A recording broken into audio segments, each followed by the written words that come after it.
Hello students, इसके previous class में मैंने कोशिका का बेसिक बताया था और जंतु कोशिका तथा पादप कोशिका की संरचना में भी हमने देख लिया था। तो आज हम लोग पढ़ेंगे कोशिका के मुख्य संरचनात्मक भाग। कोशिका के मुख्य संरचनात्मक भाग में तीन आते हैं। पहला होता है प्लाज्मा झिल्ली, दूसरा होता है केंद्रक और तीसरा होता है कोशिका द्रव्य। तो एक एक करके हम देखेंगे। देखिए, इन तीनों के अलावा एक चौथा भी होता है। इन तीनों के अलावा एक चौथा भी होता है जिसे कोशिका भित्ति कहते हैं। कोशिका भित्ति कहते हैं। यह कोशिका भित्ति केवल पादप कोशिकाओं में पाया जाता है। यह कोशिका भित्ति केवल पादप कोशिका में पाया जाता है तथा यह सेल्यूलोज का बना होता है। सेल्यूलोज का बना होता है। मैं सीधी सी भाषा, सबसे सरल भाषा में बोलूं तो कोशिका भित्ति किसे कहते हैं? जो सरल भाषा में बोलूं तो जो पादप का जो बाहरी आवरण हमें दिखाई देता है, ठीक है, बाहरी आवरण दिखाई देता है, जिसे छिलका के नाम से भी जानते हैं आम आदमी उसको, वही होता है पादप कोशिका की कोशिका भित्ति। ठीक है, वो सेल्यूलोज का बना होता है तथा यह दृढ़ होता है। यह दृढ़ होता है। तो कोशिका भित्ति याद रखना है, जो कि केवल पादप में पाया जाता है, जंतु कोशिका में यह नहीं पाया जाता है। तो सबसे पहले हम लोग पढ़ेंगे यहाँ पर प्लाज्मा झिल्ली। प्लाज्मा झिल्ली सबसे पहले पढ़ेंगे। तो प्लाज्मा झिल्ली क्या होता है?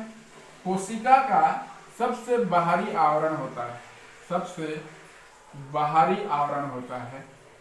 सबसे पहला पॉइंट तो है सबसे बाहरी आवरण होता है, जो कि कुछ पदार्थों को आने जाने देता है।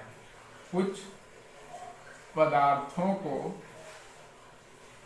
यह आने जाने देता है। आने जाने देता है। कुछ पदार्थों को आने जाने देता है और यह लचीली होता है। यह लचीली होती है। प्लाज्मा झिल्ली कैसे होती है? लचीली होती है।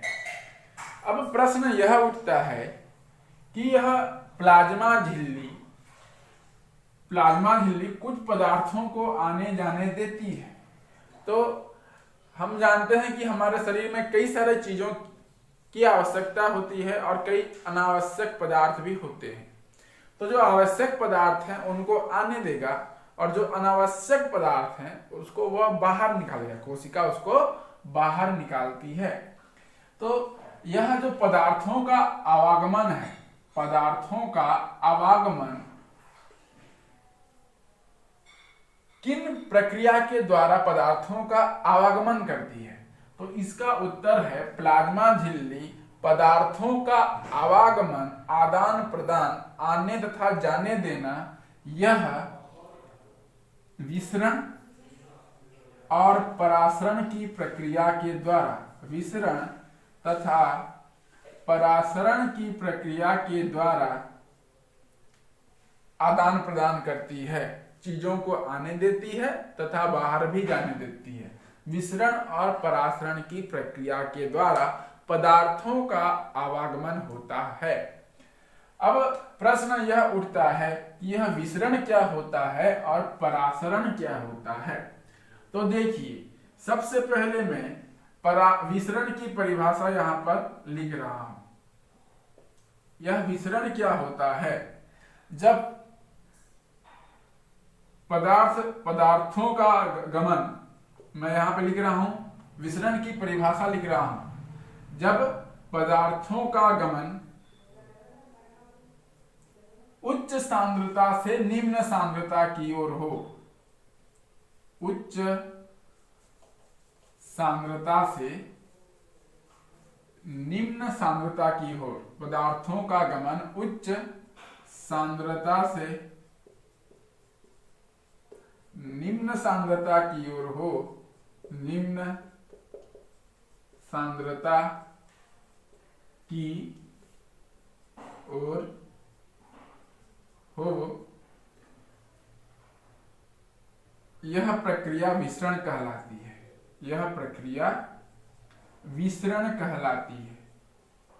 विसरण कहलाती है। विसरण कहलाती है। ठीक है। उच्च सांद्रता, मैंने यहां पर परिभाषा लिखा कि जब पदार्थों का गमन उच्च सांद्रता से निम्न सांद्रता की ओर हो तो यह प्रक्रिया विसरण कहलाती है। यहां पर मैंने सांद्रता टर्म यूज किया है, सांद्रता यहां पर लिखा है। अब यह सांद्रता क्या होती है? यह सांद्रता क्या होती है? जनरली जो सांद्रता टर्म है, ठीक है, मैं एक एक चीज को डिफाइन कर रहा हूं यहां पर, आपको टेंशन लेने की जरूरत नहीं है। ठीक है, आप केवल पढ़ते जाइए और कॉपी में नोट करते जाइए। अब यह सांद्रता क्या होती है? देखिए, सांद्रता टर्म जनरली विलयन के लिए यूज होता है। सांद्रता टर्म विलयन के लिए यूज होता है। विलयन के लिए यूज होता है। मैं आपको उदाहरण के द्वारा प्रस्तुत करता हूं। विलयन का सबसे सस्ता उदाहरण है, सुंदर सा उदाहरण है शरबत। गर्मी के दिनों में हर कोई शरबत पीता है। जनरली मेहमान आते समय आप एक गिलास में पानी लेते हैं और इस पानी में चीनी डालते हैं प्लस नींबू डालते हैं। तो चूंकि यहां पर पानी अधिक मात्रा में है, पानी अधिक मात्रा में है और चीनी कम मात्रा में है, नींबू कम मात्रा में है, तो यह विलय कहलाएगा। क्योंकि जो पदार्थ घुला हुआ रहता है पानी में वह विलय कहलाता है और जो पानी है वो अधिक मात्रा में है, इसीलिए यह विलायक कहलाएगा। और विलायक तथा विलय आपस में विलयन का निर्माण करते हैं। तो देखिए, यही शरबत यदि दो व्यक्ति बनाएं, इसी शरबत को दो व्यक्ति बनाएं, ये पहला गिलास, ये दूसरा व्यक्ति का गिलास है, दोनों में पानी है। यहां पर एक व्यक्ति डालता है 5 ग्राम चीनी, 5 ग्राम चीनी डालता है। ठीक है, 5 ग्राम चीनी यहां पर डालते हैं और यहां पे डालता हूं 10 ग्राम चीनी, 10 ग्राम चीनी डालते हैं। ठीक है, शरबत पानी है, एक व्यक्ति इसमें 5 ग्राम चीनी डालता है, दूसरा व्यक्ति इसमें 10 ग्राम चीनी डालता है। तो हम बोलेंगे कि सांद्रता किस गिलास में अधिक है, ये पहला गिलास और ये दूसरा गिलास। तो आप सीधा सा बोलेंगे कि जो सांद्रता है वह दूसरे गिलास में अधिक है, क्योंकि यहां पर चीनी की मात्रा 10 ग्राम है और यहां पर 5 ग्राम। तो विलय की मात्रा जिसमें अधिक होती है उसकी सांद्रता अधिक होती है। ठीक है, मतलब पदार्थ की मात्रा, विलय पदार्थ की मात्रा का अधिक होना वही सांद्रता कहलाती है, वही सांद्रता कहलाती है। तो जो विसरण होता है, जैसे चीनी है, नमक है, वही विसरण की प्रक्रिया के द्वारा ही घुलते हैं। ठीक है, चीनी, नमक, ये सारे पदार्थ विसरण की प्रक्रिया के द्वारा ही घुलते हैं। जैसे उदाहरण, यदि यहां पर एक गिलास है, इस गिलास में यदि पानी है और इस पानी में मैंने 2 चुटकी नमक डाल दिया, 2 चुटकी मैंने यहां पर, चलो चीनी मैंने डाल दिया, 2 चुटकी यहां पर मैंने डाल दिया चीनी। ठीक है, इस पानी में मैंने क्या डाल दिया, 2 चुटकी चीनी डाल दिया। तो ये जो चीनी है, चीनी की सांद्रता यहां पर अधिक होगी, चीनी की सांद्रता यहां पर अधिक होगी, लेकिन धीरे धीरे यह विसरण की प्रक्रिया के द्वारा घुलना चालू होगा और घुलते हुए यह पूरे जो गिलास है पूरे गिलास में फैल जाएगा। अर्थात विसरण की प्रक्रिया के द्वारा ही चीनी, नमक एवं अन्य पदार्थ पानी में घुलते हैं, घुलनशील होते हैं। तो ये होता है विसरण। और सांद्रता टर्म भी यूज हो गया। किसी भी पदार्थ में या किसी भी पानी वाले कंटेनर में यदि पदार्थ की मात्रा अधिक हो तो उसे उच्च सांद्रता, और यदि कम हो तो उसे निम्न सांद्रता कहते हैं। ठीक है, एक और उदाहरण देता हूं। ये पहला बर्तन है, ये दूसरा बर्तन है। पहला बर्तन और ये हो गया दूसरा बर्तन। यहाँ पे मान लो 10 ग्राम क्या है, 10 ग्राम नमक है, सोडियम क्लोराइड है, और यहाँ पे 20 ग्राम सोडियम क्लोराइड है। तो आप क्या बोलेंगे कि दूसरे बर्तन में सांद्रता अधिक है, क्योंकि नमक की मात्रा यहाँ पर 20 ग्राम है और पहले वाले गिलास में 10 ग्राम सोडियम क्लोराइड है। और मिश्रण की प्रक्रिया के द्वारा ही ये जो नमक है वो पूरे के पूरे गिलास में फैल जाता है। सबसे नीचे जाकर देखना, यदि आप चीनी डालते हो गिलास में तो सबसे नीचे बैठ जाता है, तो वहां पर सांद्रता अधिक है और बाकी जगह कम होता है। तो ये होता है विसरण। तो विसरण की प्रक्रिया के द्वारा पदार्थों का आवागमन होता है पेड़ पौधों में, जीव जंतुओं में की कोशिकाओं में। ठीक है, जीव जंतुओं की कोशिकाओं में विसरण की प्रक्रिया के द्वारा ही पदार्थों का आवागमन होता है। और इसमें उदाहरण में आप लिखेंगे ऑक्सीजन और कार्बन डाइऑक्साइड, ऑक्सीजन और कार्बन डाइऑक्साइड। उदाहरण में क्या लिखेंगे आप, oxygen and carbon dioxide. Oxygen एवं कार्बन डाइऑक्साइड को जीव जंतु विसरण की प्रक्रिया के द्वारा ही पूरे कोशिका में फैलता है। जैसे हम जानते हैं कि पेड़ पौधे कार्बन डाइऑक्साइड को लेते हैं, ग्रहण करते हैं और ऑक्सीजन को छोड़ते हैं। तो यदि ये मान लीजिए पत्ती है, ये मान लीजिए पत्ती है, पेड़ पौधे की पत्ती है, तो इस पत्ती में यदि कार्बन डाइऑक्साइड की मात्रा कम हो गई तो यह क्या करेगा, कार्बन डाइऑक्साइड को वातावरण से ये ग्रहण कर लेगा। तो ये विसरण की प्रक्रिया के द्वारा ही पूरे हमारे शरीर में फैलता है। ऑक्सीजन एवं कार्बन डाइऑक्साइड विसरण की प्रक्रिया के द्वारा ही जीव कोशिका में, पूरे कोशिकाओं में फैलता है। दूसरा हम देखते हैं परासरण, बहुत ही इंपॉर्टेंट है। दूसरा है परासरण। ये परासरण किसे कहते हैं, जब जल का गमन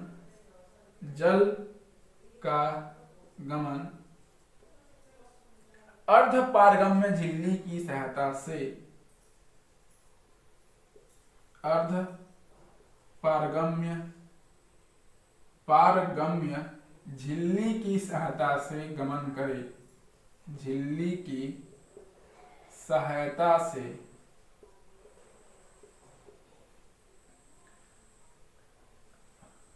जब जल का गमन अर्ध पारगम्य झिल्ली की सहायता से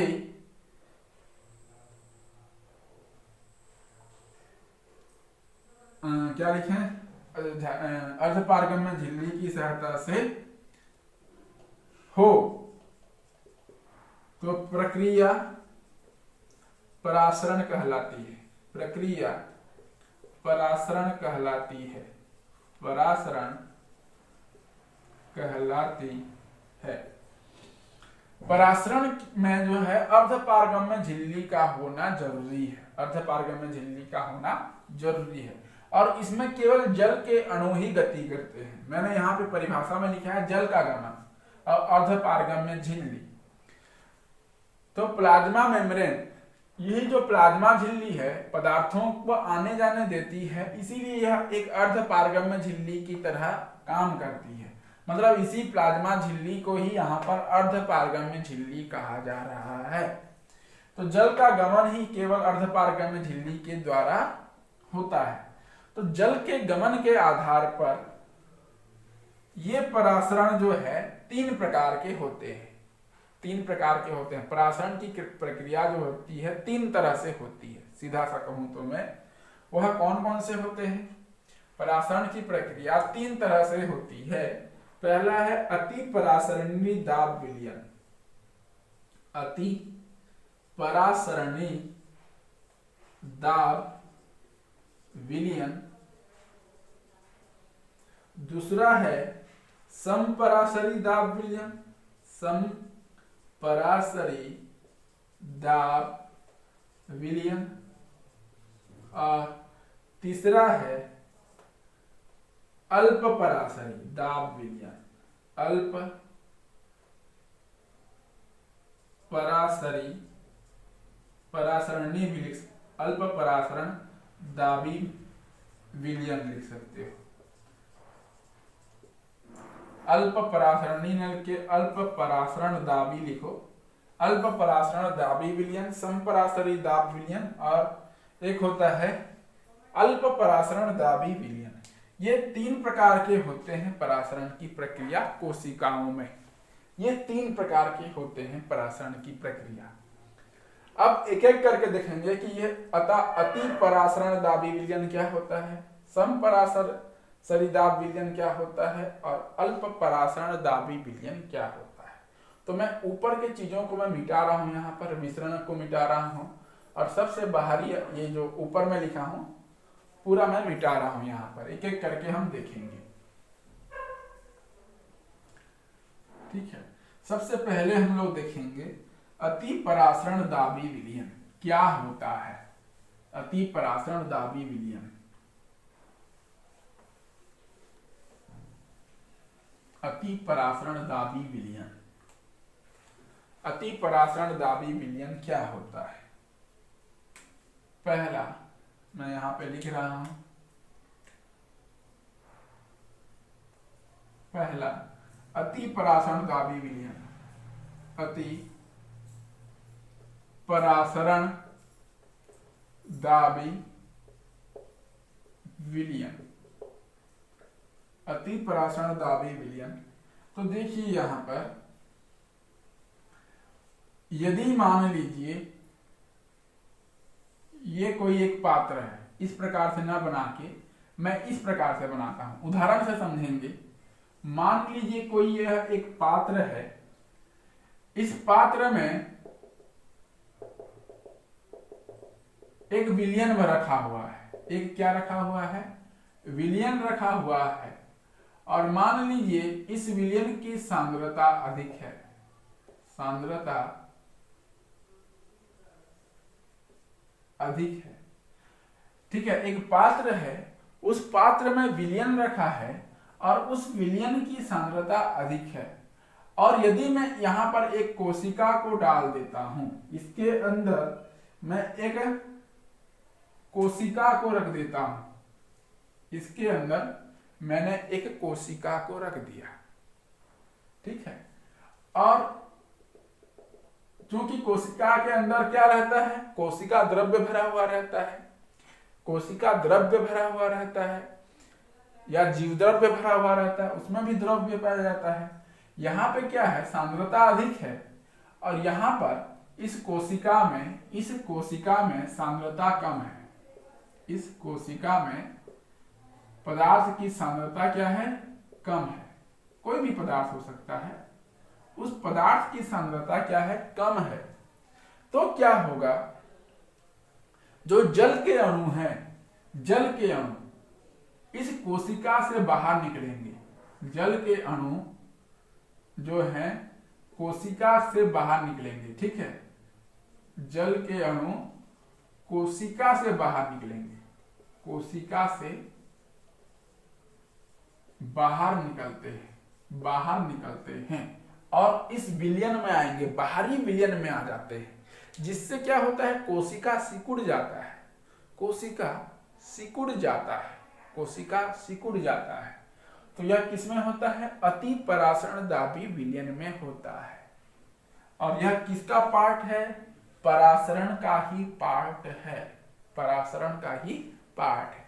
इसका मैं यदि छोटा सा उदाहरण दूं आपको, यदि किशमिश है, ठीक है, एक किशमिश है, और उस किशमिश को यदि आप चीनी पानी में डाल दो, चीनी, ठीक है, यदि एक किशमिश है, उस किशमिश को कांच में डाल दो, चीनी के विलयन में डाल दो, तो वह सिकुड़ जाता है, तो वह सिकुड़ जाता है। तो यह किसका उदाहरण हुआ, अति परासरण दाबी विलयन का उदाहरण हुआ। ठीक है, उसमें हमको किशमिश डालना है, तो किशमिश क्या होगा, सिकुड़ जाएगा, तो यह किसका उदाहरण हुआ? अति परासरण दाबी विलयन का उदाहरण हुआ। तो आपको अति परासरण दाबी विलयन की परिभाषा किस प्रकार से लिखना है वह मैं बता रहा हूं। तो आपको लिखना है कि अति परासरण दाबी विलयन ऐसे विलयन होते हैं जिसमें किसी पात्र में रखे विलयन की सांद्रता अधिक होती है तथा उसमें किसी कोशिका को डालने पर कोशिका के जल बाहर निकलते हैं और कोशिका सिकुड़ जाती है। ठीक है, एक बार मैं पुनः रिपीट कर रहा हूं। जब कोशिका को एक अलग प्रकार से रिपीट कर रहा हूं, ठीक है, परिभाषा वही बता रहा हूं, अलग अलग किस प्रकार से आप लिख सकते हो मैं बता रहा हूं। जब किसी कोशिका को उच्च सांद्रता वाले विलयन में रखा जाता है तो कोशिका का जल बाहर निकलता है तो कोशिका सिकुड़ जाता है। ऐसा विलयन अति परासरण दाबी विलयन कहलाता है। उदाहरण, जब किशमिश को चीनी के विलयन में रखा जाता है तो किशमिश सिकुड़ जाता है। क्लियर? तो अति परासरण दाबी विलयन यहां पर स्पष्ट हुआ। नेक्स्ट हम देखते हैं समपरासरी विलयन। समपरासरी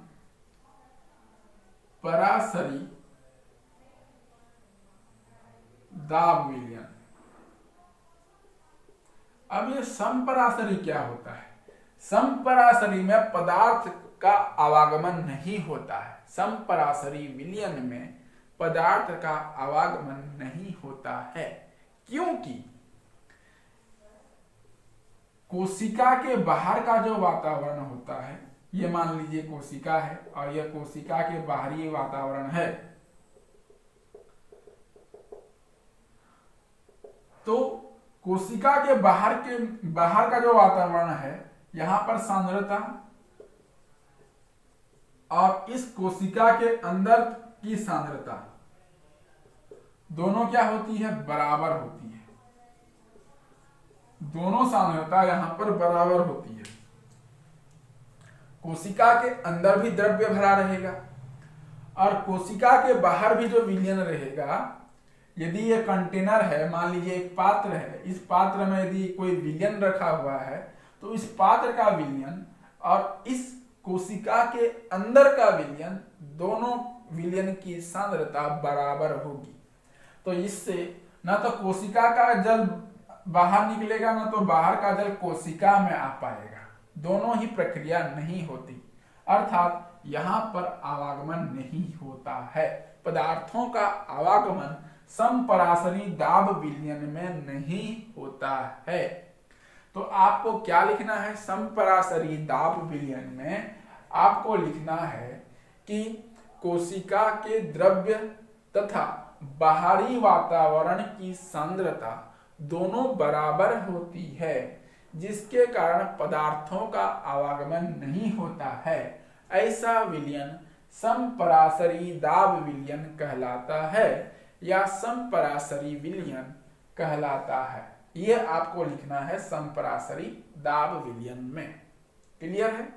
नेक्स्ट हम देखते हैं अल्प परासरण दाब विलयन।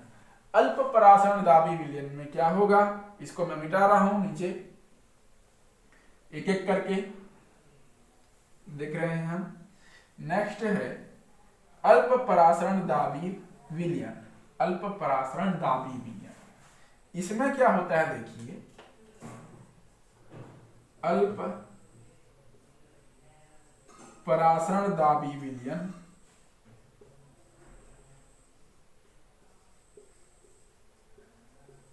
मान लीजिए यह कोई गिलास है।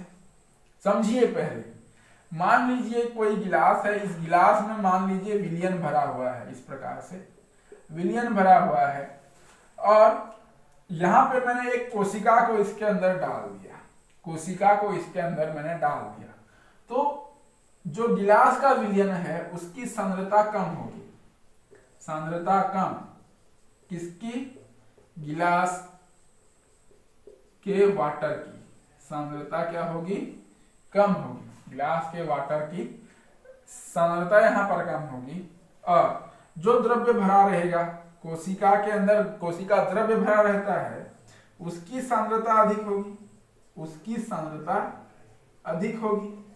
अब जब उसकी सांद्रता अधिक होगी तो पानी कहां से कहां जाएगा, वाटर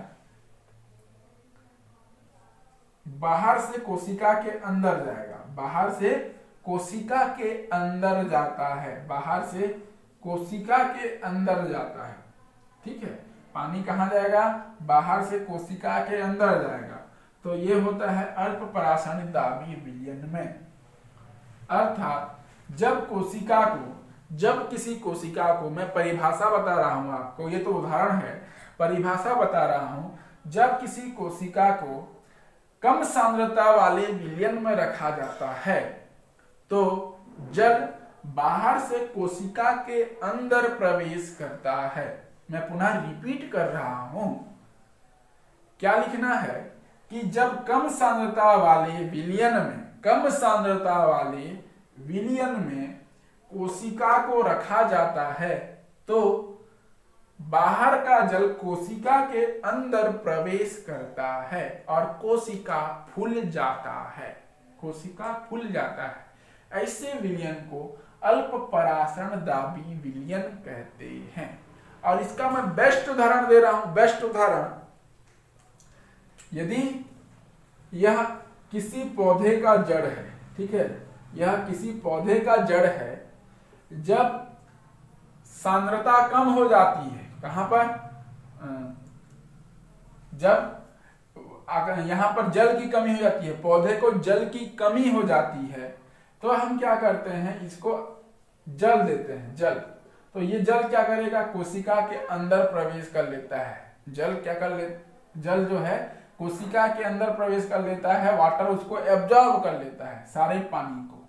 ठीक है, तो इस प्रकार से परासरण की प्रक्रिया में 3 चीजें होती है। एक होता है अति परासरण दाबी विलयन, दूसरा है समपरासरी दाब विलयन और तीसरा है अल्प परासरण दाबी विलयन। तो एग्जाम में यह पूछा जाता है, पहला परासरण किसे कहते हैं, दूसरा विसरण किसे कहते हैं, और परासरण के अंतर्गत जो 3 प्रक्रियाएं होती है, अति परासरण दाबी विलयन, समपरासरी दाब विलयन और अल्प परासरण दाबी विलयन, ये 5 टॉपिक एग्जाम में पूछे जाते हैं। इसीलिए आपके दिमाग में ये सारे कॉन्सेप्ट क्लियर होना चाहिए। तो ये हम किसके अंतर्गत पढ़ रहे थे, ये सारा चीज का अध्ययन किसके अंतर्गत हमने किया, प्लाज्मा झिल्ली के अंतर्गत किया। तो ये प्लाज्मा झिल्ली का जो सारा कॉन्सेप्ट है यहाँ पर खत्म होता है, प्लाज्मा झिल्ली वाला पार्ट खत्म होता है यहाँ पर। नेक्स्ट हम लोग देखेंगे केंद्रक, केंद्रक के बारे में।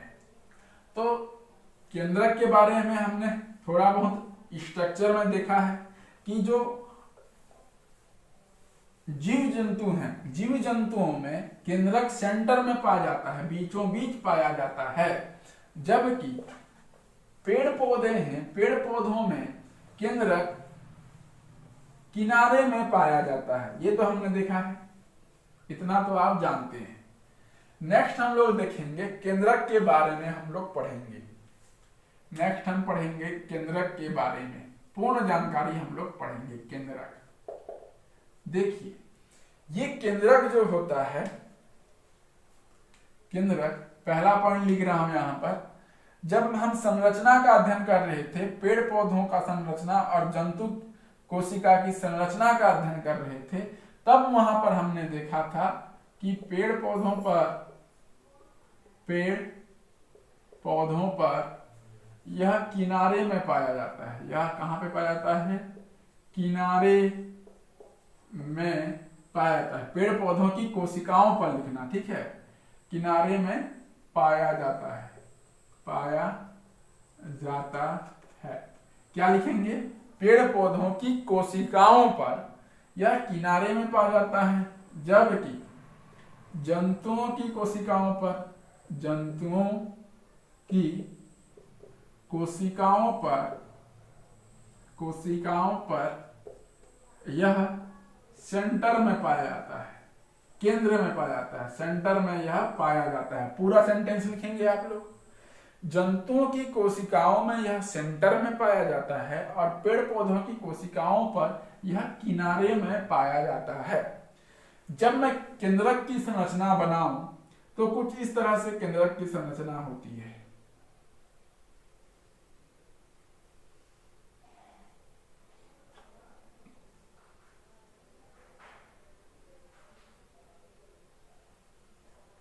कुछ इस तरह से केंद्रक की संरचना होती है और यहाँ पे केंद्रक द्रव्य भरा रहता है, पूरा केंद्रक द्रव्य भरा रहता है। साथ ही यहाँ पे इस प्रकार की संरचना होती है और एक केंद्रिक होता है।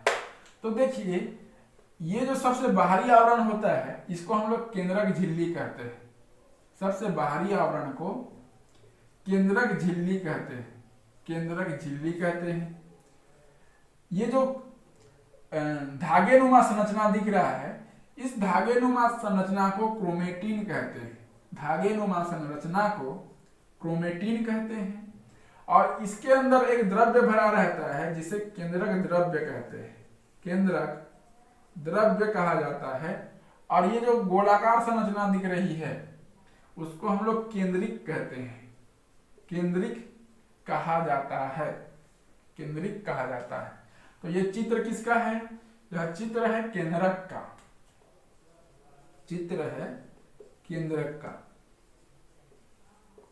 केंद्रक का चित्र है ये। केंद्रक का यह चित्र है। देखिए, केंद्रक की यदि हम संरचना को देखेंगे, केंद्रक के बारे में हम पढ़ रहे हैं, यदि हम केंद्रक की संरचना देखें स्पष्ट रूप से तो केंद्रक के चारों ओर एक झिल्ली पाई जाती है। आपको अपने शब्दों में लिखना है, ठीक है, रटना नहीं है, अपने शब्दों में लिखना है। ध्यान से सुनिएगा, कॉपी कलम सामने रखेंगे और नोट भी करेंगे। केंद्रक के सबसे बाहर में एक आवरण, एक झिल्ली होता है जिसे केंद्रक झिल्ली कहते हैं। ये स्पष्ट रूप से दिखाई देता है।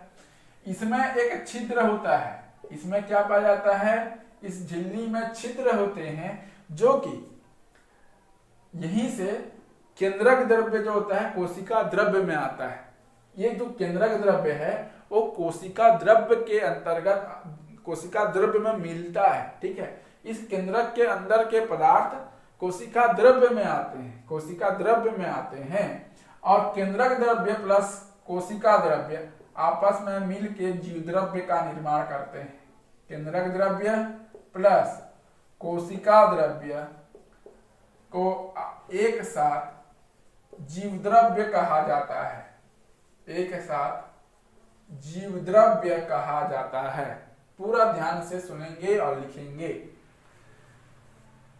केंद्रक के सबसे बाहर में एक झिल्ली होती है जिसे केंद्रक झिल्ली कहते हैं। इसमें छिद्र होता है और इस छिद्र से केंद्रक द्रव्य मिल कोशिका द्रव्य में आते हैं और यह केंद्रक द्रव्य और कोशिका द्रव्य एक साथ जीव द्रव्य कहलाते हैं। इस केंद्रक के अंदर धागेनुमा संरचना होता है जिसे क्रोमेटिन कहते हैं। धागेनुमा संरचना होता है जिसे क्रोमेटिन कहा जाता है और इसके अंदर जो द्रव्य भरा रहता है उसे केंद्रक द्रव्य कहते हैं। अब इस क्रोमेटिन के बारे में जानना बहुत जरूरी होता है, जरूरी है।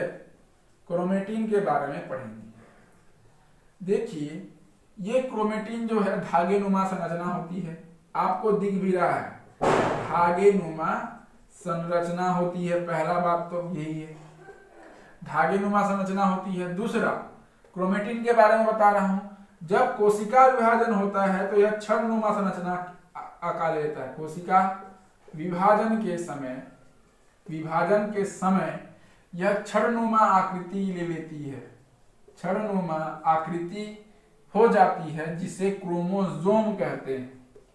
क्रोमोसोम कहा जाता है, ठीक है।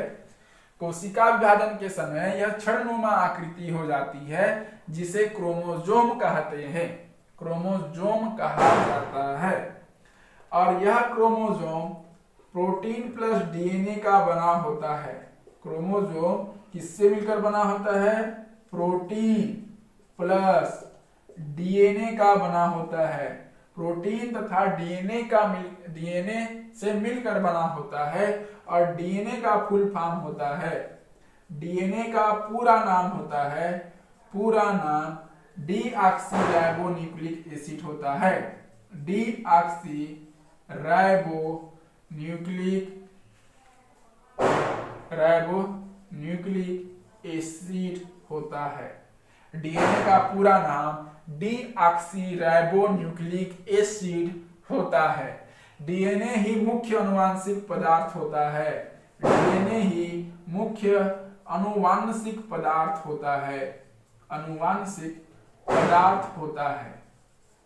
कौन होता है मुख्य अनुवांशिक पदार्थ? डीएनए होता है। मुख्य अनुवांशिक पदार्थ डीएनए होता है।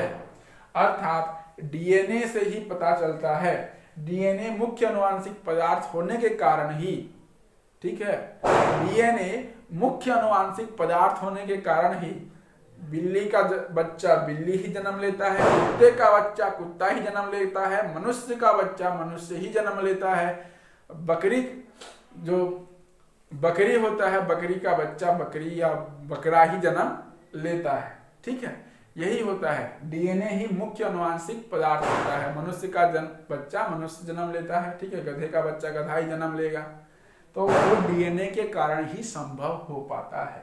तो डीएनए ही यहाँ पर मुख्य अनुवांशिक पदार्थ होता है। और डीएनए कहाँ पर पाया जाता है?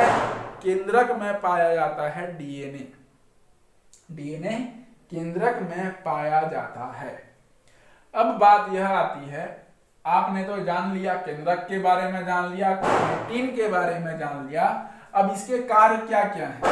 कार्य क्या क्या है? कार्य क्या क्या है?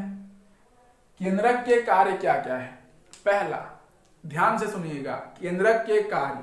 केंद्रक का पहला कार्य है, केंद्रक का सबसे पहला कार्य है कोशिका विभाजन, कोशिका का विभाजन करना। दूसरा कार्य कोशिका के संपूर्ण क्रियाओं का नियंत्रण करना, कोशिका के संपूर्ण क्रियाओं का नियंत्रण करना। तीसरा, माता पिता के गुणों को संतति तक पहुंचाना। माता पिता के गुण ही डीएनए के कारण ही, केंद्रक के कारण ही उनके संतति में पहुंचता है, उनके बच्चों में पहुंचता है। तो ये होता है केंद्रक के कार्य, केंद्रक के यहाँ कार्य हो गया। अब हम देखते हैं नेक्स्ट, तीसरा, केंद्रक के बारे में ये सारा चीज हो गया। नेक्स्ट हम देखते हैं कोशिका द्रव्य। कोशिका द्रव्य देखेंगे। देखिए, जो कोशिका होता है, कोशिका के अंदर एक द्रव्य पाया जाता है। ठीक है, कोशिका के अंदर एक द्रव्य पाया जाता है। प्रीवियस क्लास में हमने इसके बारे में देखा था, इसकी संरचना देखा था, तो आपको पता होगा कि यह कोशिका के अंदर पाया जाता है, प्लाज्मा झिल्ली के अंदर पाया जाता है, यह कोशिका द्रव्य। नेक्स्ट क्या हम देखेंगे?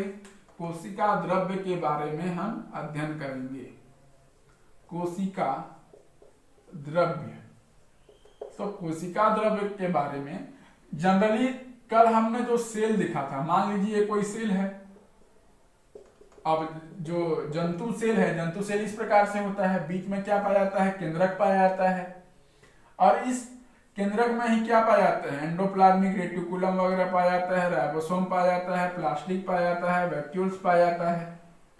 तो ठीक है, इस कोशिका में जो भी द्रव्य पाया जाता है वही क्या कहलाता है? कोशिका द्रव्य कहलाता है। और यह कोशिका द्रव्य उपापचयी क्रियाओं का नियंत्रण करता है। उपापचयी क्रियाओं का नियंत्रण करता है, क्रियाओं का नियंत्रण करता है। उपापचयी क्रिया मतलब हमारे शरीर में जो भी क्रियाएं हो रही है, पाचन, श्वसन, ठीक है, पाचन, श्वसन, ऑक्सीकरण, जो विभिन्न प्रकार की क्रियाएं होती है, उन सारी क्रियाओं को उपापचयी क्रिया कहते हैं। और उन उपापचयी क्रियाओं का नियंत्रण किसके द्वारा होता है? कोशिका द्रव्य के द्वारा होता है। और इस कोशिका द्रव्य में बहुत सारे, इसके अंदर कोशिका द्रव्य के अंदर, कोशिका द्रव्य के अंदर बहुत सारे कोशिकांग पाए जाते हैं। कोशिकांग, कोशिकांग पाए जाते हैं। उन कोशिकांग, ये कोशिकांग कौन कौन से होते हैं? पहला अंतःप्रद्रवी जालिका, अंतःप्रद्रवी जालिका, अंतःप्रद्रवी जालिका। दूसरा है Golgi body, Golgi body, Golgi body. तीसरा है गोल्जी बॉडी। नेक्स्ट होता है राइबोसोम, माइटोकॉन्ड्रिया, माइटोकॉन्ड्रिया, माइटोकॉन्ड्रिया। आप और लिख सकते हो आप राजधानी, माइटोकॉन्ड्रिया, राजधानी, ठीक है, राजधानी। ये जो विभिन्न प्रकार के कोशिकांग है वो किसके अंदर पाया जाता है? कोशिका द्रव्य में पाया जाता है। और नेक्स्ट क्लास में हम क्या देखेंगे? ये जो कोशिकांग है, इन प्रत्येक कोशिकांगों का हम लोग अध्ययन करेंगे, सेपरेटली अध्ययन करेंगे कि कौन कौन से कोशिकांगों की क्या क्या खासियत होती है, क्या क्या उनके गुण होते हैं। ठीक है, तो आज की क्लास में हमने क्या पढ़ा? पहला प्लाज्मा झिल्ली के बारे में अध्ययन किया, दूसरा केंद्रक के बारे में अध्ययन किया, और तीसरा कोशिका द्रव्य के बारे में थोड़ी बहुत ऊपर वाली जानकारी ले ली। इस कोशिका द्रव्य में विभिन्न प्रकार के कोशिकांग पाए जाते हैं और ये कोशिकांगों के नाम मैंने यहाँ पर लिखे हैं। नेक्स्ट क्लास में इन कोशिकांगों का सेपरेट गुणों का अध्ययन हम लोग करेंगे। तो आज के क्लास में बस इतना ही। जय हिंद।